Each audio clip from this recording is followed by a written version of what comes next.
નમસ્કાર શિક્ષક મિત્રો અને વહીવટી અધિકારીઓ. હું છું કલ્પનાબેન પંચાલ, આચાર્ય પીએમસી કન્યા શાળા નંબર 2. આજના આ ખાસ ટ્રેનિંગ સેશનમાં આપ સૌનું સ્વાગત છે. જુઓ, આજે આપણે નિપુણ ગુજરાત અભિયાનના 2026 થી 2029ના ત્રિવર્ષીય રોડમેપ વિશે સીધી અને સરળ વાત કરવાના છીએ. આપણી શાળાઓમાં શિક્ષણનો પાયો કેવી રીતે ખરેખર મજબૂત કરવો તે આપણે એકદમ પોઈન્ટ ટુ પોઈન્ટ જોઈશું. તો ચાલો સીધી શરૂઆત કરીએ. આજના આપણા એજન્ડા પર એક નજર કરી લઈએ. આપણે પહેલી રૂપરેખા, લક્ષ્યાંકો અને વિદ્યાર્થીઓનું વર્ગીકરણ, સામૂહિક ભાગીદારી, શૈક્ષણિક ભૂમિકાઓ અને સમિતિઓ, અને છેલ્લે વાર્ષિક કાર્ય યોજના અને મૂલ્યાંકન પર ચર્ચા કરીશું. તો વિભાગ 1, ઇનિશિયેટિવ ઓવરવ્યૂ એટલે કે પહેલી રૂપરેખા.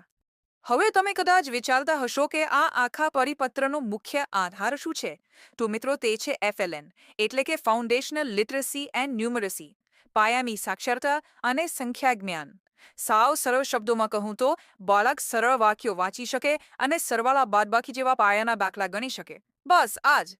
વર્ષ 2026 થી 2029માં આ 3 વર્ષમાં બાલવાટિકાથી લઈને ધોરણ 5 સુધીના આપણા બાળકો આ અપેક્ષિત પરિણામો પ્રાપ્ત કરે તે જ આપણો મેઇન ગોલ છે. ભલે આ નીતિમાં ઘણા ઉદ્દેશો છે, પણ 5 મુખ્ય બાબતો છે જે ગેમ ચેન્જર સાબિત થવાની છે. આપણે ગોખણપટ્ટીમાંથી બહાર આવીને ક્ષમતાલક્ષી અધ્યયન પર ભાર મૂકવાનો છે. એટલે કે બાળક માત્ર જવાબ ગોખી ન મારે પણ ખરેખર સમજે. બીજું, બાળકોને જ્યાં પણ અટકે ત્યાં સતત રેમેડિયલ સપોર્ટ એટલે કે ઉપચારાત્મક શિક્ષણ આપવાનો છે. આ ઉપરાંત વિદ્યા સમીક્ષા કેન્દ્ર એટલે કે VSK દ્વારા ટેકનોલોજીના માધ્યમથી મોનિટરિંગ થશે. અને આ બધું જ સ્થાનિક સમુદાય અને SMCની સક્રિય ભાગીદારી વગર તો બિલકુલ અશક્ય છે, ખરું ને? આગળ વધીએ.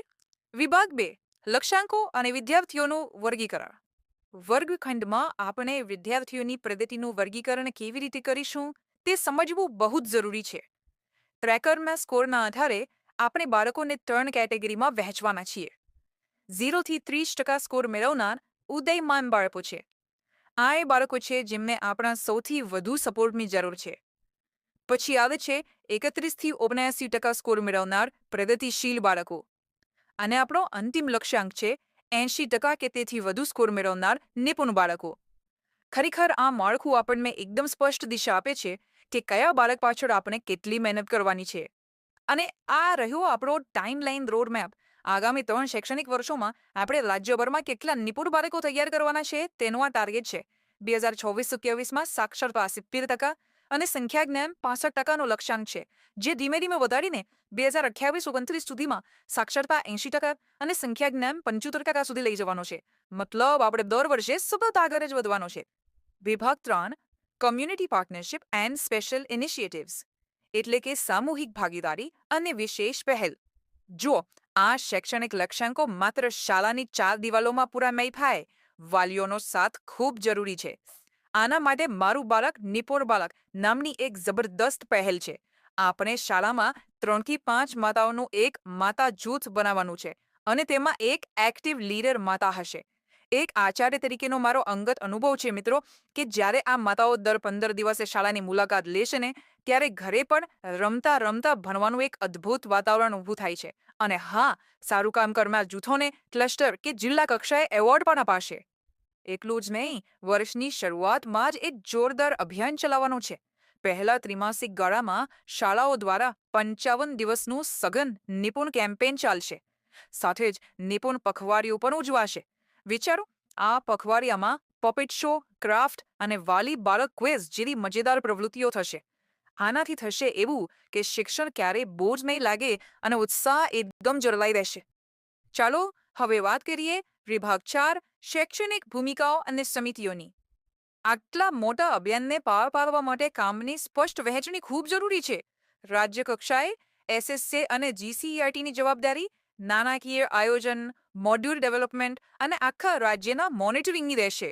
જ્યારે જિલ્લા કક્ષાએ ડાયટ અને DPEOનું કામ છે જિલ્લાનું પ્લાનિંગ કરવું, લોકલ લેવલે શિક્ષકોને ટ્રેનિંગ આપવી અને વહીવટી નેતૃત્વ પૂરું પાડવું. એકદમ ક્લિયર કટ. હવે આપણા ગ્રાઉન્ડ લેવલની એટલે કે શાળા કક્ષાની વાત કરીએ. મારી અને મારા તમામ આચાર્ય મિત્રોની જવાબદારી છે શાળાનું મજબૂત નેતૃત્વ, કામગીરીનું નિયમિત ચેકિંગ અને SMC સાથેનું સંકલન. અને જે આપણા ખરા હીરો છે, આપણા શિક્ષક મિત્રો.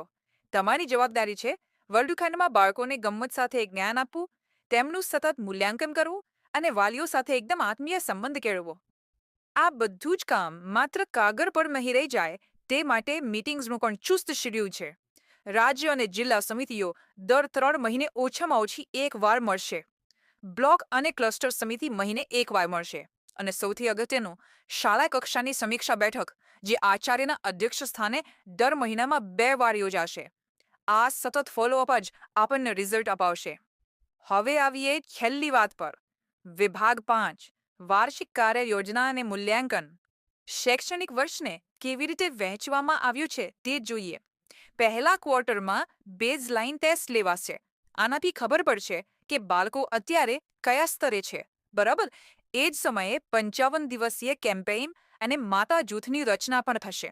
પછી બીજા ક્વાર્ટરમાં મિડલાઇન ટેસ્ટ લેવાશે.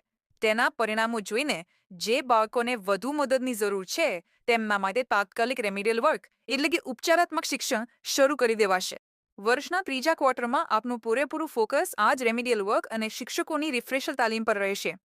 અને છેલ્લે ચોથા ક્વાર્ટરમાં એન્ડલાઇન ટેસ્ટ લેવાશે.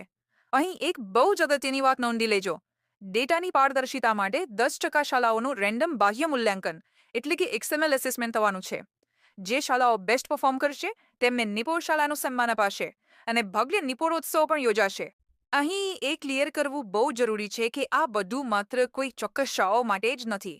આ નિયમો રાજ્યની તમામ સરકારી, ગ્રાન્ટીન એડ, આશ્રમ શાળાઓ અને ખાનગી પ્રાથમિક શાળાઓ માટે એક સરખા અને ફરજિયાતપણે લાગુ પડે છે. નો એક્સેપ્શન્સ. તો મિત્રો, આપણે આખી ગાઈડલાઈન બહુ સરસ રીતે સમજી લીધી. હવે સમય છે એક નાનકડી ક્વિઝનો. આપણી જે ચર્ચા કરી તેના આધારે મારો પ્રશ્ન એ છે કે કોઈ પણ શાળાને સત્તાવાર રીતે નિપુણ શાળા તરીકેની માન્યતા મેળવવી હોય તો તેના વિદ્યાર્થીઓએ મૂલ્યાંકનમાં 10માંથી કેટલો સ્કોર મેળવવો પડે? ચાલો થોડું વિચારો. અને સાચો જવાબ છે 8. જી હા, બાલ વાટિકાથી ધોરણ 5ના તમામ બાળકો FLN મૂલ્યાંકનમાં 10માંથી 8 કે તેથી વધુ ગુણ લાવશે ત્યારે જ તે શાળા પ્રતિષ્ઠિત નિપુણ શાળા બની શકશે. આપણો અંતિમ અને સૌથી મોટો ઉદ્દેશ્ય એક જ છે: જીવન પર્યંત અધ્યયન માટે મૂળભૂત જ્ઞાન, કૌશલ્યો અને મૂલ્યો વિકસાવવા. શિક્ષક અને આચાર્ય મિત્રો, આવતીકાલે જ્યારે આપણે આપણા વર્ગખંડમાં પાછા જઈશું ત્યારે આપણે એ જ વિચારવાનું છે કે આ નવા ટૂલ્સ અને માતા જૂથનો ઉપયોગ કરીને આપણે કેવી રીતે દરેક બાળકને આજીવન શીખનાર બનાવી શકીએ. આજના આ એક્સપ્લેનર સેશનમાં મારી સાથે જોડાવા બદલ આપ સૌનો ખૂબ ખૂબ આભાર. ચાલો આપણે સૌ સાથે મળીને એક સાચા નિપુણ ગુજરાતનું નિર્માણ કરીએ.